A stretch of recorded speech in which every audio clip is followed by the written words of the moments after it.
Shalom, selamat berjumpa kembali di channel TBKK Jawi Tertinambunan. Firman Tuhan pada hari ini di hari yang ke-48 tanggal 17 Februari tahun 2025 diambil dari kitab Ibrani pasal 12 ayat yang ke-15 dengan perikop petunjuk dan peringatan. Sebagai nats, kita tetap membaca dalam 3 versi bahasa Indonesia, bahasa Indonesia sehari-hari, dan bahasa Batak Toba Siganupari. Demikian firman Tuhan. Jagalah supaya jangan ada seorang pun menunjukkan diri dari kasih karunia Allah, agar jangan tumbuh akar yang pahit yang menimbulkan kerusuhan dan yang mencemarkan banyak orang. Bahasa Indonesia sehari-hari adalah demikian. Jagalah jangan sampai ada seorang pun yang keluar dari lingkungan kebaikan hati Allah, supaya jangan ada yang menjadi seperti tumbuhan beracun di tengah-tengah kalian, sehingga menimbulkan kesukaran dan merusak banyak orang dengan racunnya. Bahasa Batak Toba Siganupari didok songonon. Jaga mahamu unang adong na padahon dirina sian asini rohani debata. Asa unang tubuh urat na payet na membahen hagaoron jala membahen ramun torop halak. Itulah firman Tuhan pada hari ini. Kemudian kita melihat dalam bacaan pagi, ya, diambil dari kitabnya Rut pasal 1 ayat 1 sampai dengan 22. Dengan perikop adalah Elimelek dengan keluarganya pindah ke Mesir. Elimelek adalah suaminya Naomi yang pergi ke Mesir karena adanya bahaya kelaparan di kampungnya di Bethlehem. Apa makna daripada perikop ini? Maknanya adalah mengisahkan tentang perjalanan keluarga Elimelek yang meninggalkan Bethlehem menuju Moab atau Mesir karena kelaparan, serta Rut menantu dari Elimelek menunjukkan kesetiaan dan komitmennya kepada mertuanya Naomi, sehingga ia bersedia meninggalkan negaranya dan mengikuti Naomi kembali ke Bethlehem. Itulah makna perikop ini. Kemudian apa pesan moral yang bisa kita lihat dari perikop ini? Pesan moralnya adalah kisah ini memberikan pelajaran tentang arti sejati kesetiaan. Jadi kesetiaan yang sejati dimiliki oleh Rut. Dia sangat setia kepada mertuanya walaupun suaminya sudah meninggal. Tapi dia tidak mau meninggalkan Naomi. Sehingga ia bersedia meninggalkan negaranya dan mengikuti Naomi kembali ke Betlehem. Kisah ini memberikan pelajaran tentang arti sejati kesetiaan dan kasih dalam ikatan keluarga secara dukungan serta dukungan satu sama lain di dalam perjalanan hidup yang berat. Kenapa dikatakan perjalanan hidup yang berat?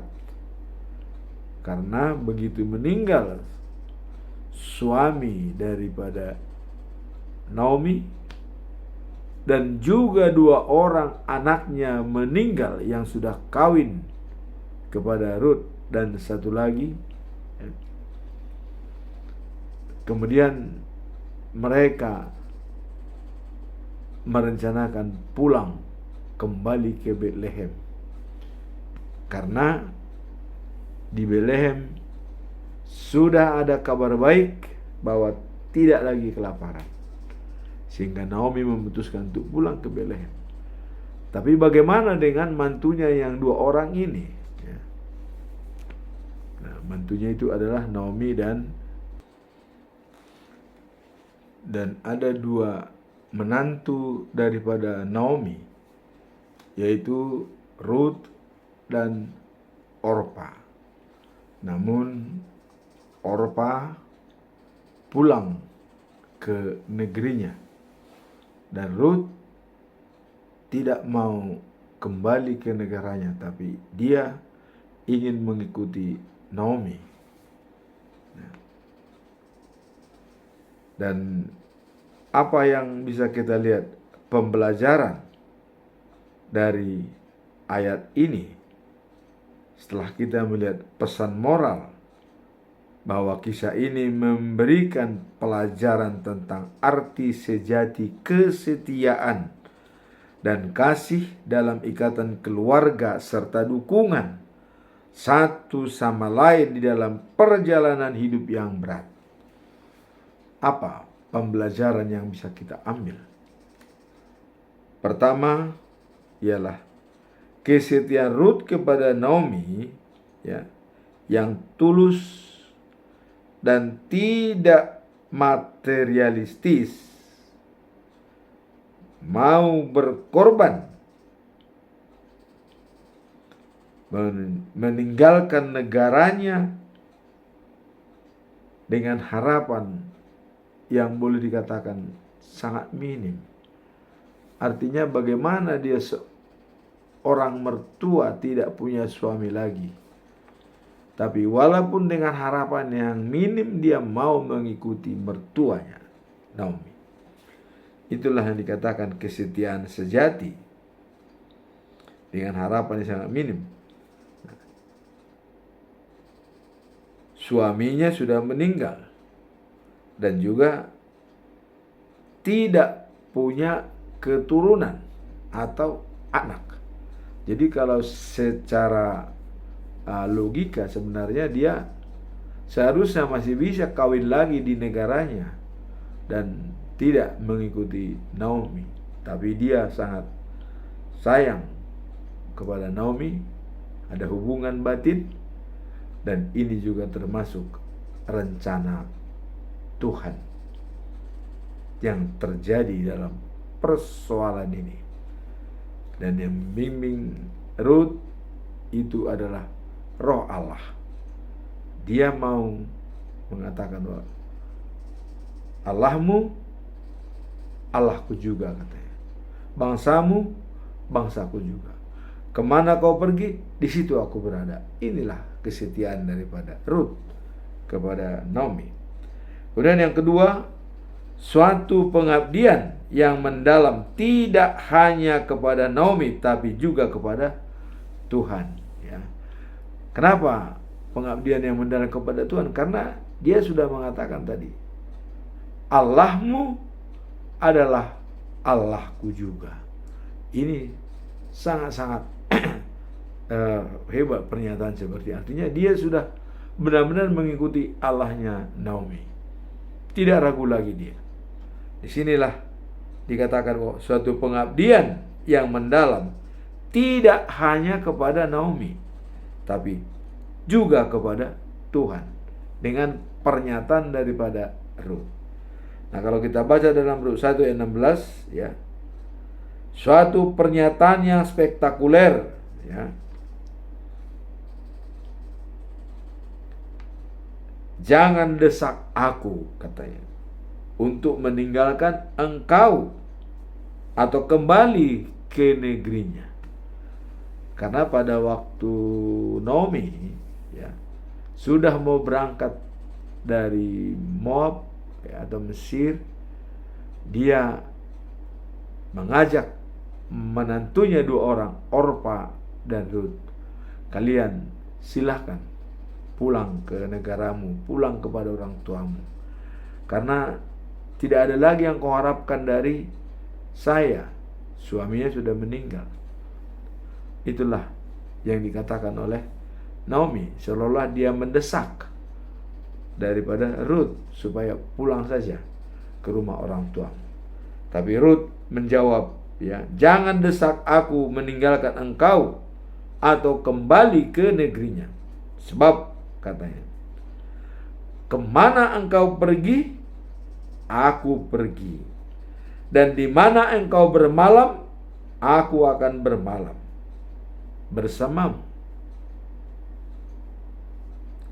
Kemudian, bangsamu ialah bangsaku, Allahmu adalah Allahku juga. Jadi di samping dia menurut apa kata Naomi, jadi juga dia menurut Tuhan Allah, karena dia sudah berjanji bahwa Allahmu adalah Allahku juga. Itulah yang kita lihat dari pembelajaran daripada Rut sebagai mantu daripada Naomi. Dan kalau kita lihat cerita untuk selanjutnya, bahwa Rut diambil oleh Boas menjadi istrinya. Ya. Dan inilah keturunan sampai kepada Yesus. Generasi ke-60 dari Adam dan generasi 33 dari generasi 20 dari Daud, generasi ya, dari Daud generasi 27 dari Daud generasi 33 dari Adam. Kemudian kita masuk dalam bacaan malam, diambil dari Roma pasal 9 ayat 30 sampai dengan 33. Hubungan antara umat Allah dengan kabar baik dari Allah. Itulah perikopnya. Apa makna daripada perikop ini? Ayat ini menjelaskan bangsa-bangsa lain ya tidak mencari kebenaran, atau bangsa gentil ya. Nah, sementara bangsa Israel mengejar kebenaran melalui hukum Taurat. Nah, di sini kebenaran datang melalui iman, bukan oleh usaha manusia. Artinya ya, kalau bangsa Israel kebenaran itu memang dilihat dari hukum Taurat. Tetapi bangsa-bangsa lain kebenaran itu berdasarkan iman mereka, iman percaya. Itulah makna dari perikop ini. Jadi berbeda dengan bangsa Israel ya. Karena bangsa Israel sudah merasa dia bangsa dikasih Tuhan, sehingga dia hanya menjalankan dengan hukum Taurat.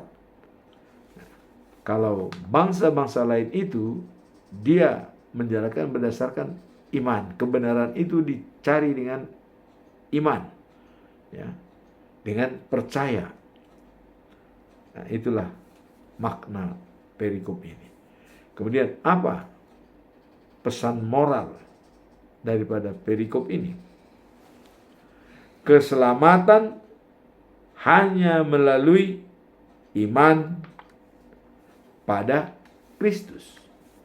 Tanpa beriman kepada Kristus, keselamatan tidak akan pernah kita raih. Jadi, keselamatan hanya melalui iman pada Kristus dan bukan melalui usaha manusia. Jadi kita dibenarkan dengan iman, bukan atas usaha atau pekerjaan kita dibenarkan, tidak. Iman percaya.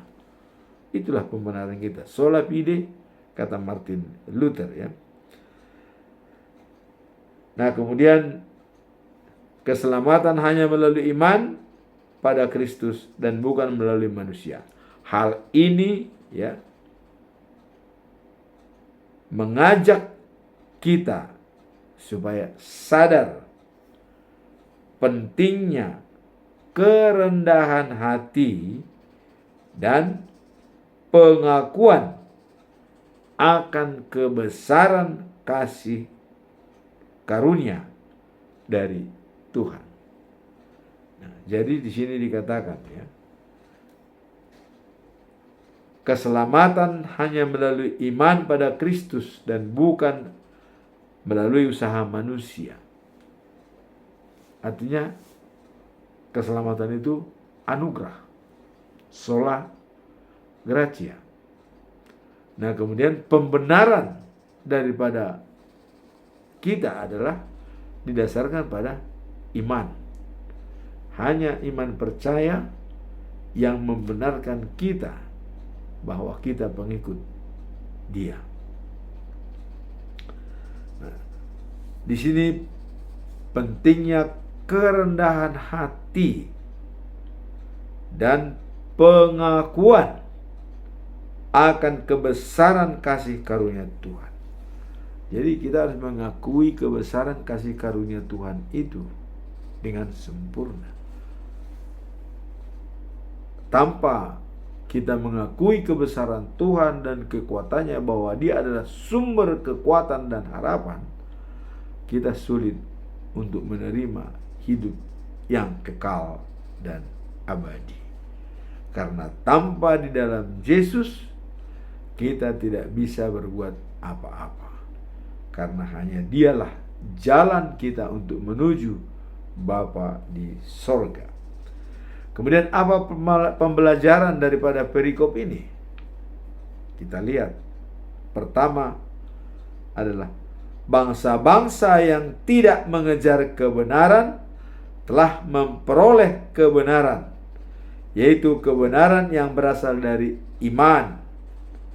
Tetapi Israel, ya, yang mengejar hukum kebenaran tidak sampai pada hukum kebenaran.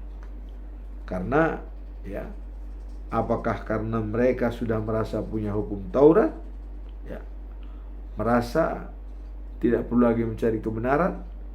Nah, inilah perbedaannya. Yang sudah memelajari hukum Taurat dan bagi yang belum menemukan hukum Taurat. Tapi bangsa-bangsa lain, iman Dialah yang membenarkan dia, ya. Nah, kemudian dalam hal ini Paulus menjelaskan. Paulus mengatakan demikian, bahwa, ya, bangsa yang tidak memiliki tradisi atau hukum Allah, ya, dapat memperoleh keamanan melalui iman. Jadi bangsa, ya, yang tidak memiliki tradisi atau hukum Allah, ya, karena hukum Allah itu hanya bagi Yahudi. Jadi bangsa-bangsa lain itu tidak memiliki hukum Taurat itu. Tapi di sini dikatakan adalah bahwa bangsa yang tidak memiliki tradisi atau hukum Taurat dapat memperoleh keamanan melalui iman. Dia bisa menjadi aman didasarkan pada iman percaya kepada Tuhan. Kemudian yang ketiga adalah pentingnya iman bukan hanya sebagai keyakinan. Jadi kita penting mempunyai iman bukan hanya sebagai keyakinan atau meyakinkan ya, tetapi sebagai cara untuk mendekatkan diri kepada Tuhan. Jadi bukan hanya dengan kita yakin, hanya dalam bicara yakin, tapi bagaimana dengan pendekatannya. Nah, disinilah dikatakan bahwa pentingnya iman bukan ya sebagai cara keyakinan. Jadi iman itu bukan hanya sebagai cara dalam keyakinan ya, tetapi juga cara untuk mendekatkan diri kepada Tuhan. Jadi ada cara approach making atau pendekatan kepada Tuhan. Begitu kita yakin dan kita mendekatinya, maka kita mendapatkan hidup yang kekal. Itulah bacaan pagi dan bacaan malam.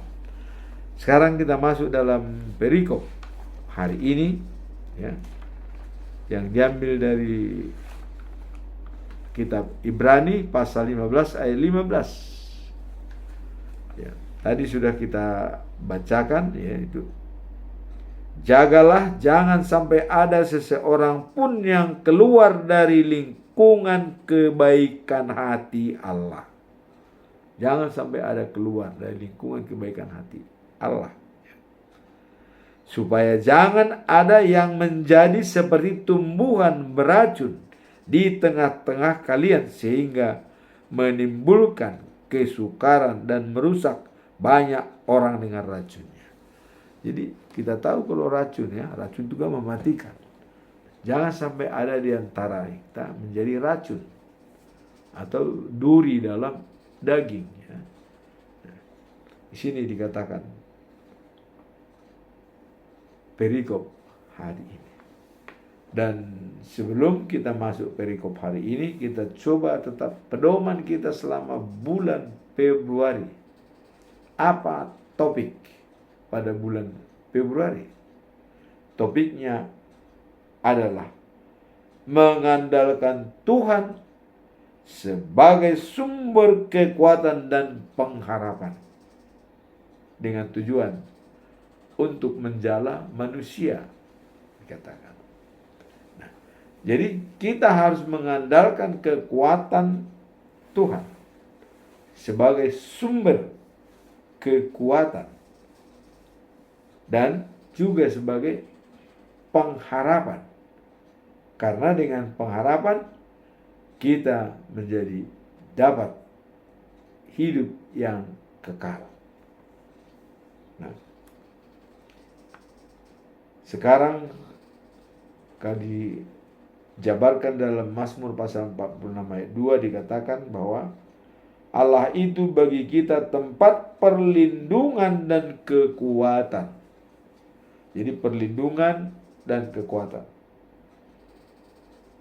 Kemudian sebagai penolong dalam kesesakan. Ini sangat terbukti. Jadi dia itu penolong kita dalam kesusahan. Dan ini sudah terbukti, dibuktikan oleh para nabi ya. Bagaimana dia dalam kesusahan bisa ditolong Tuhan. Ya. Bagi contoh yang mengalami penderitaan adalah Ayub. Dan ditolong oleh Tuhan, akhirnya hartanya 2 kali lipat banyaknya. Dan anaknya yang sudah meninggal semua hidup kembali, artinya kembali anaknya itu diberikan oleh Tuhan Allah. Nah, kemudian untuk pegangan kita dalam ayat bulan Februari dikatakan bahwa biarpun bumi bergoyang atau berubah ya, biarpun bumi berubah atau bergoncang dan gunung-gunung ya, dalam lautan bergoncang dan laut mengamuk dan bergelora dan bukit-bukit gemetar oleh pukulannya. Di sini dikatakan, apapun terjadi, kita tidak takut. Seperti dikatakan tadi, bumi bergoncang, di laut dan gunung-gunung itu bergoyang, ya. Bukit-bukit gemetar, ya, dengan pukulan daripada angin kencang segala macam. Kita jangan takut, katanya, karena perlindungan dan keamanan kita adalah Tuhan. Itulah pedoman kita selama bulan Februari. Nah, kemudian masuk dalam perikop hari ini, Ibrani pasal 12 ayat 15, yaitu petunjuk dan peringatan. Apa makna daripada ayat ini dikatakan bahwa petunjuk dan peringatan?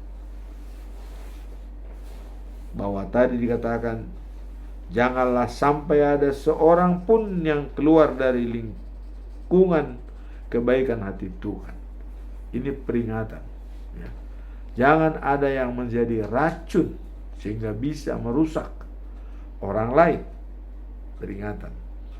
Nah, ayat ini mengingatkan kita tentang pentingnya menjaga hati dan hubungan kita dengan orang lain, serta menghindari akar pahit yang dapat merusak. Jadi itulah dikatakan tadi, ada racun itu dalam diri kita. Menghindari, supaya tidak ada terjadi yang membuat jadi rusak hubungan kita. Jadi ayat ini mengingatkan kita tentang pentingnya menjaga hati dan hubungan dengan Tuhan. Itu yang utama. Dan apa pesan moral daripada perikop ini? Nah, dari ayat ini adalah kita perlu menjaga, ya, hubungan yang harmonis dengan sesama. Jadi menjaga hubungan harmonis dengan sesama, serta tidak membiarkan perasaan negatif menguasai diri. Jadi inilah artinya racun tadi. Jangan membiarkan perasaan negatif dalam diri kita, supaya tidak menjadi bias atau menjadi racun bagi orang lain. Kalau kita selalu berpikiran negatif, semua bisa salah. Maka kata Norman Viere, ya, berpikirlah positif. The amazing thinking result of positive. Berpikirlah positif.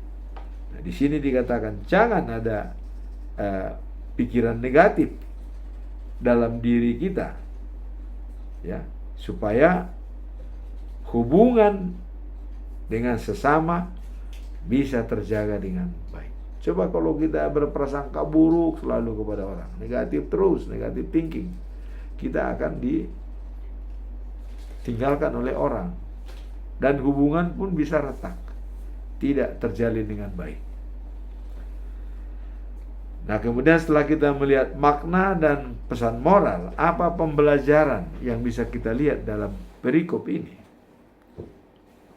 Satu, ialah stop berpikiran negatif dalam diri kita agar tidak berdampak buruk dalam diri kita dan penularannya pada orang lain, yaitu komunitas kita. Jangan sampai dia berdampak buruk. Kemudian yang kedua, pembelajaran di sini, kita diajak untuk selalu berusaha menciptakan suasana damai dan saling mendukung dalam komunitas kita. Jadi dikatakan bahwa kita diajak untuk selalu berusaha menciptakan suasana damai. Karena kita tahu dalam Matius pasal 5 ayat 9 dikatakan, berbahagialah orang yang membawa damai, karena dia dikatakan sebagai anak-anak Allah. Jadi setiap orang itu membawa damai, dia dapat sebutan sebagai anak Allah. Itulah pembelajaran dari perikop ini. Nah, kemudian kita masuk sekarang dalam conclusion atau sebagai kesimpulan yang bisa kita ambil. Saya tetap mengajukan dengan 3 pertanyaan yang mendalam yang harus kita gali. Pertanyaan pertama ialah, apa yang seharusnya dilakukan ketika seorang merasa terjebak dalam kepahitan? Jadi kalau seseorang sudah terjebak dalam kepahitan yang dinyatakan tadi bisa racun kepada orang lain, apa yang seharusnya dilakukan supaya tidak terjebak dalam kepahitan? Di sini dikatakan bahwa ketika seorang terjebak dalam kepahitan, penting untuk memahami bahwa Tuhan mengajak kita dengan kasih-Nya dan tidak membiarkan kepahitan merusak hubungan kita dengan Tuhan dan sesama. Jadi kepahitan yang ada itu Tuhan tidak mau itu bisa merusak hubungan kita dengan sesama. Maka kita diajak untuk tidak membiarkan kepahitan masuk dan merusak hubungan kita. Begitu dia masuk ke dalam diri kita, kita bisa merusak hubungan baik dengan Tuhan. Nah, dalam Kolose pasal 3 ayat 13 dikatakan jika ada yang mempunyai keluhan terhadap yang lain, maka yang seorang harus memaafkan yang lain seperti Tuhan telah mengampuni kita, demikian juga kita harus mengampuni. Jadi pengampunan itu sudah datang dari Tuhan. Maka wajib hukumnya kita juga mengikuti kasih Tuhan sebagai pengampun. Nah, ini dalam Kolose 3 pasal 3 ayat 13 ini bahkan bisa menjawab apa yang seharusnya dilakukan ketika seorang merasa terjebak.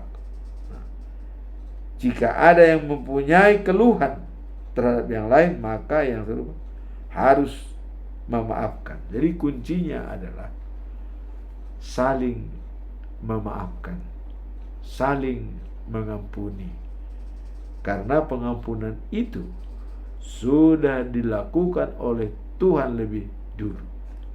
Dengan kedatangannya di dunia ini sebagai terang dunia, Dia telah memberikan perdamaian antara manusia dan Allah, sehingga tidak ada lagi jarak.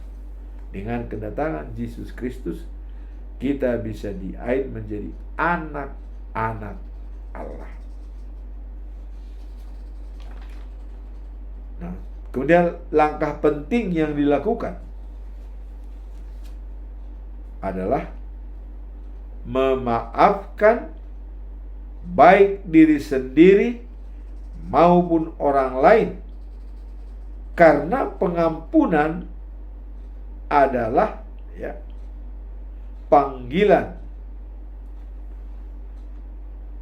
dan merupakan ajakan Kristus bagi kita. Jadi untuk mengampuni itu, Yesus mengajak kita untuk berusaha mengampuni orang yang bersalah kepada kita. Nah, makanya dalam doa Bapa kami dikatakan, ampunilah kesalahan kami, seperti kami juga mengampuni orang yang bersalah kepada kami. Jadi ada hubungannya dengan Tuhan dan juga dengan diri kita. Kita minta pengampunan kepada Tuhan, tapi kita pun harus mengampuni. Jangan terbalik atau sebelah. Kita minta pengampunan, tapi kita sendiri tidak pernah mengampuni orang lain. Bahkan ada istilah mardu munitan orara pitaho katanya. Nah, itu sangat-sangat tidak baik.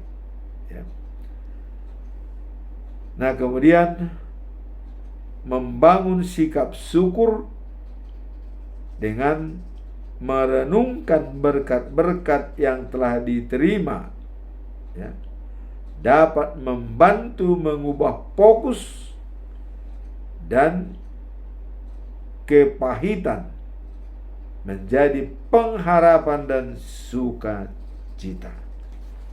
1 Tesalonika pasal 5 ayat 18 dikatakan bahwa dalam segala keadaan hendaklah kalian bersyukur, sebab itulah yang Allah inginkan dari kalian sebagai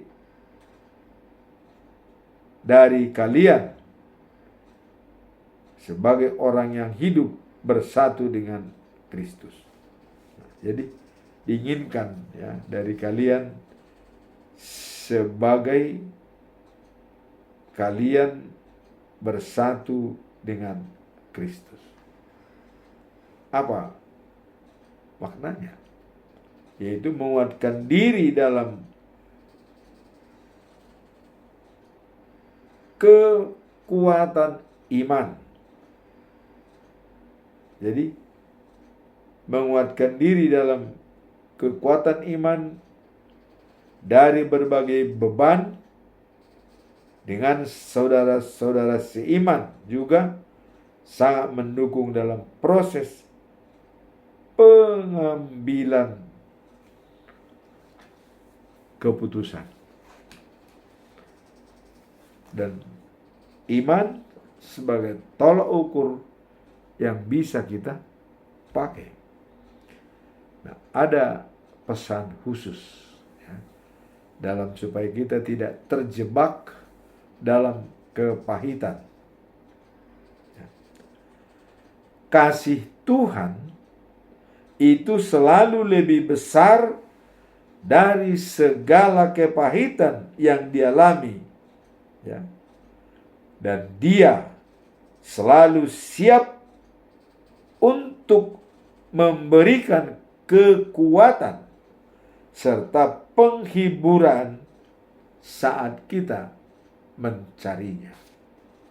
Jadi kasih Tuhan selalu lebih besar dari segala kepahitan yang dialami. Maka Paulus mengatakan, penderitaan itu tidak ada artinya dibanding kita menuju kehidupan yang kekal. Paulus mengatakan, apalah artinya penderitaan itu? Itu tidak ada artinya dibanding dengan hidup kekal bersama dengan Tuhan Allah.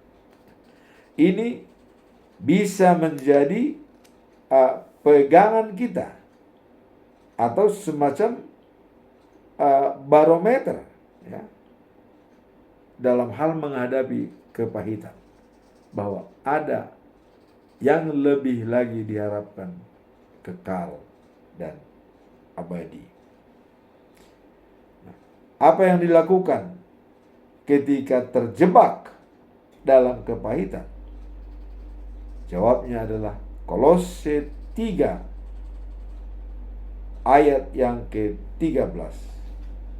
Dikatakan bahwa kalian harus sabar satu sama lain dan saling mengampuni kalau ada yang menaruh dendam terhadap yang lain. Tuhan dengan senang hati mengampuni kalian. Jadi kalian pun harus saling mengampuni. Nah, jadi karena sudah duluan Allah mengampuni kita, maka kita pun wajib hukumnya untuk saling mengampuni. Itulah untuk menjaga kepahitan yang bisa muncul dalam diri kita dan langkah-langkahnya untuk menyelesaikannya seperti kita jelaskan tadi dalam Kolose pasal 3 ayat 13. Nah, kemudian sekarang kita masuk dalam pertanyaan kedua. Bagaimana cara efektif untuk membangun kembali hubungan yang telah rusak akibat kepahitan? Jadi kepahitan itu bisa berakibat hubungan jadi rusak. Darinya harmonis menjadi tidak harmonis karena sudah ada pikiran-pikiran negatif di dalam diri manusia itu. Nah, jadi di sini dikatakan membangun kembali hubungan yang rusak akibat kepahitan. Apa?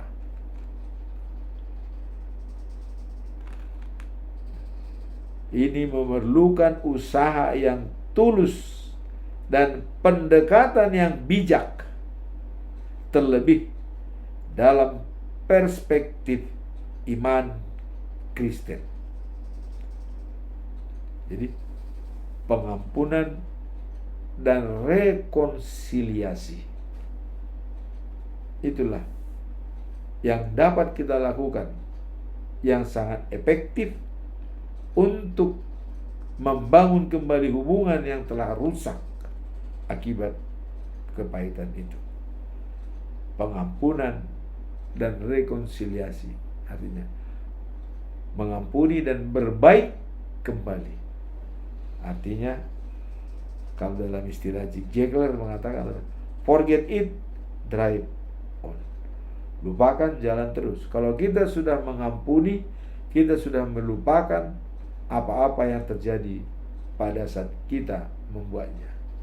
Kalau kita sudah mengampuni, maka dia tidak lagi muncul. Tapi ada orang sudah mengampuni, tapi begitu dalam pertemuan-pertemuan tertentu dibicarakan lagi, kembali lagi. Jadi tidak konsekuen dengan pasabah yang dikeluarkan oleh orang Batak. Dikatakan adalah jujur mulan ibadah, borus mulani nadingkan.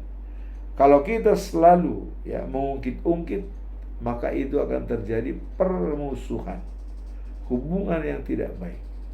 Tapi kalau kita melupakan, dia berubah menjadi kebaikan.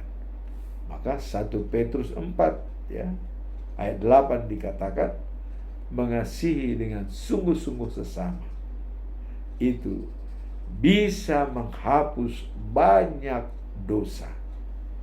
Itulah yang dikatakan di sini, bahwa pengampunan dan rekonsiliasi.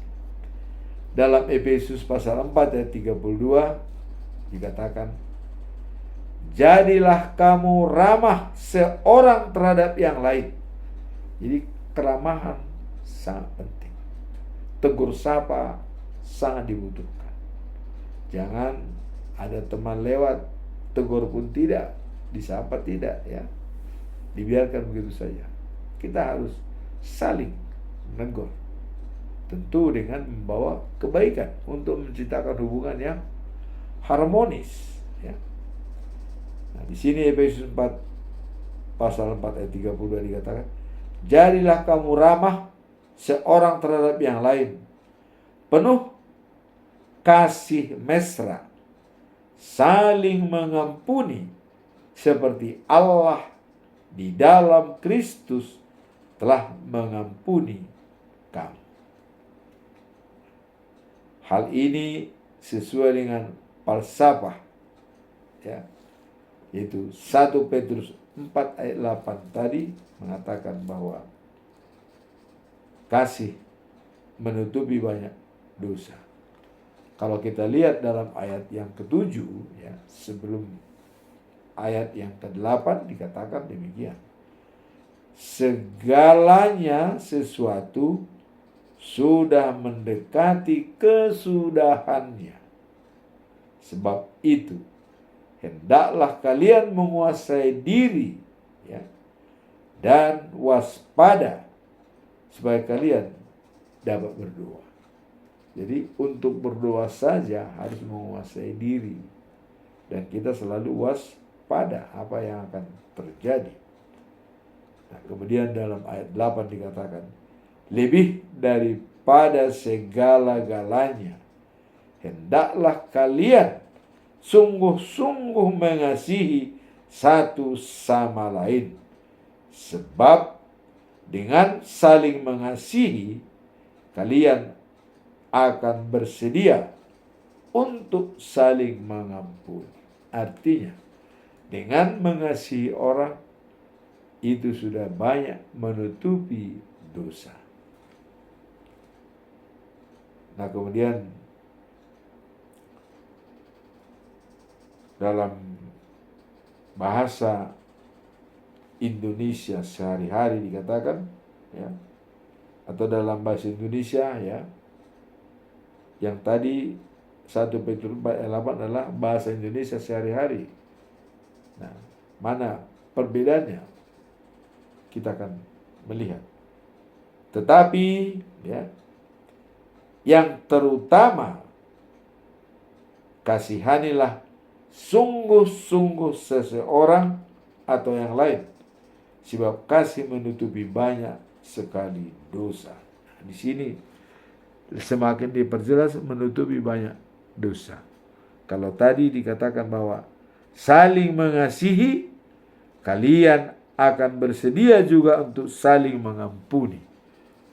Tapi dalam bahasa Indonesia lebih jelas dikatakan bahwa menutupi banyak dosa. Kasih menutupi banyak dosa. Nah, kemudian kalau tadi kita melihat kesudahan segala sesuatu sudah dekat. Karena itu, kasihanilah dirimu dan jadilah terang supaya kamu dapat berdoa. Jadi,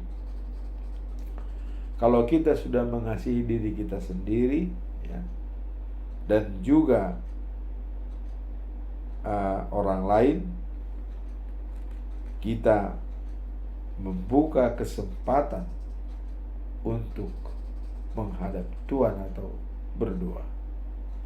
Dan kalau kita sudah mengampuni orang lain, maka tidak ada lagi dendam di antara kita. Karena kita tahu, ya, bahwa dendam itu sama dengan pembunuh. Jadi di sini ditekankan adalah saling mengampuni kesalahan. Dan kalau sudah demikian, dia dapat menghilangkan dosa, ya. Karena sudah mengutamakan karakter Tuhan, yaitu kasih. Sekarang kita masuk dalam pertanyaan yang ketiga.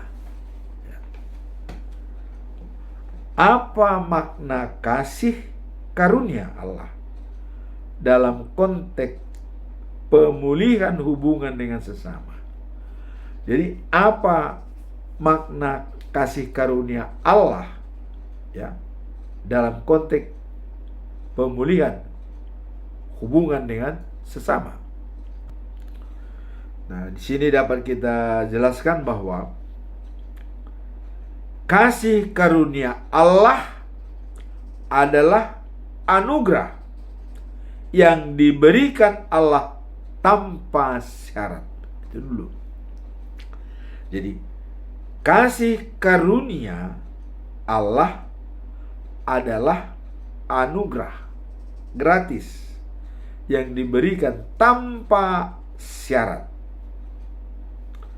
dan yang mencakup pemulihan hubungan dengan sesama melalui pengampunan dan penerimaan dalam iman. Jadi pengampunan dan penerimaan orang lain dalam diri kita, hidup yang beriman. Jadi kasih karunia Allah adalah anugerah yang diberikan Allah tanpa syarat.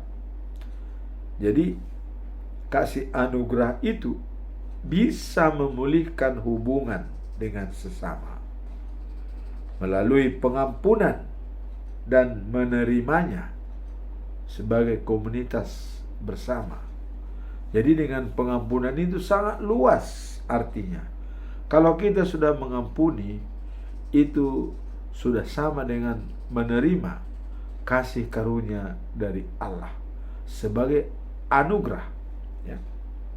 Nah, dalam konteks ini, ya, kasih karunia mengajak kita untuk memperbaharui hubungan yang mungkin telah rusak akibat konflik atau perselisihan.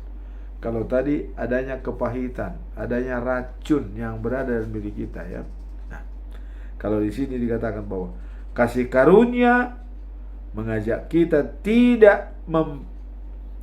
mengajak kita untuk memperbaharui diri dan hubungan, ya, yang mungkin telah rusak akibat konflik dan perselisihan. Jadi mengembalikan hubungan yang baik. Adanya keretakan, adanya kesalahpahaman, maka dikatakan kasih karunia mengajak kita untuk memperbarui hubungan. Jadi kasih karunia Tuhanlah yang memperbarui hubungan kita yang retak akibat perselisihan atau akibat dendam. Hanya kasih karunia Allah yang dapat kita pakai dalam berhubungan dengan komunitas kita dan komunitas gereja. Dalam Kolose 3 ayat 13, karena itu sabarlah kamu seorang terhadap yang lain. Jadi sabar dengan seorang terhadap yang lain dan ampunilah seorang akan yang lain. Jika seorang menaruh kesalahan terhadap yang lain, sebagaimana Tuhan telah mengampuni kamu, demikian juga kamu harus saling mengampuni. Jadi karena Tuhan sudah menunjukkan pengampunan itu kepada kita, maka kita wajib hukumnya untuk mengampuni. Nah, jadi itulah makna daripada kasih karunia Allah yang diberikan kepada kita tanpa syarat untuk bisa saling mengampuni dan saling mengasihi. Pada saat memulai khotbah, kita mendengar kata-kata daripada hamba Tuhan yang diambil dari Filipi pasal 4 ayat 7. Apa yang dikatakan? Damai sejahtera Allah yang melampaui segala akal akan memelihara hati dan pikiranmu dalam Kristus Yesus. Boleh kita lihat break daripada pernyataan ini. Adalah melampaui segala akal. Damai sejahtera Allah. Kemudian akan memelihara hati dan pikiran. Damai sejahtera Allah melampaui segala akal, memelihara hati dan pikiran, ya, di dalam Kristus Yesus.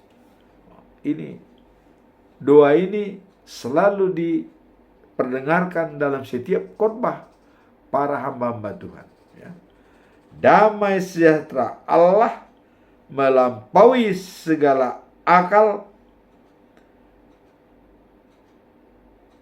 akan memelihara hati dan pikiranmu dalam Kristus Yesus. Itulah makna kasih karunia Allah dalam konteks pemulihan hubungan. Kita harus menyampaikan damai sejahtera Allah bagi siapapun yang kita temui. Dan kalau kita sudah berani membawa damai, maka Matius 5 ayat 9 dikatakan, ya, berbahagialah orang membawa damai, karena dia disebut sebagai anak-anak Allah. Biarlah firman Tuhan pada hari ini semoga bermanfaat bagi kita semua. Amin. Tuhan memberkati kita.